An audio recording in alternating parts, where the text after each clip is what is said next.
Hi friends, வாங்க ஒரு சூப்பரான காலிஃப்ளவர் ஃப்ரை எப்படி பண்ணலான்னு பார்க்கலாம். காலிஃப்ளவரை நல்லா ஒரு சுடு தண்ணியில் போட்டு எடுத்து ட்ரை பண்ணி வச்சுட்டேன். ஸோ இது கூட உப்பு, இஞ்சி பூண்டு பேஸ்ட்டு, கார்ன்ஃப்ளவர் மாவு, கொஞ்சமாக கோபி மசாலா ஆட் பண்ணிக்கிறேன். அது இல்லைன்னா நீங்கள் மைதா ஒரு 2 டேபிள் ஸ்பூன் ஆட் பண்ணிக்கிறலாம். மைதா கூட சேர்த்து வரமிளகாத்தூளும் ஆட் பண்ணிக்கலாம். அண்ட் இது கூட ஒரு எக்கு உடச்சி ஊற்றிக்கிறேன்.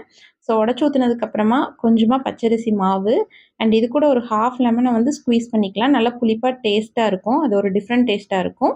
ஸோ இது கூட சமையலுக்கு பயன்படுத்துகிற ஏதாவது ஒரு எண்ணெய் ஒரு ஒரு 1லேருந்து 2 டேபிள் ஸ்பூன் பயன்படுத்தி எல்லாத்தையும் நல்லா இந்த மாதிரி கைகளாலேயே சேர்த்து பிசைஞ்சு விட்டுக்கோங்க. தண்ணி ஆட் பண்ணணும்னு அவசியம் கிடையாது. தண்ணி உங்களுக்கு தேவை இருக்காது. முட்டையோட அந்த இதுவே வந்து இனஃபாக இருக்கும். ஸோ இப்போ ஊற வச்சிடலாம். ஒரு 10 to 15 மினிட்ஸ் கழிச்சு நல்லா மீடியமான ஃப்ளேமில் இருக்க எண்ணெயில் பொரிச்சு எடுத்தோம் அப்படின்னா சூப்பரான காலிஃப்ளவர் ஃப்ரை ரெடி ஆயிரும். கண்டிப்பாக பிடிச்சிருக்கும்னு நினைக்கிறேன். பிடிச்சிருந்தா லைக் பண்ணுங்கள், ஷேர் பண்ணுங்கள், கமெண்ட் பண்ணுங்கள். புதுசாக பார்க்குறவங்க சப்ஸ்கிரைப் பண்ணிக்கோங்க. இதே மாதிரி ஒரு வீடியோவில் மீட் பண்ணுறேன். தேங்க்யூ.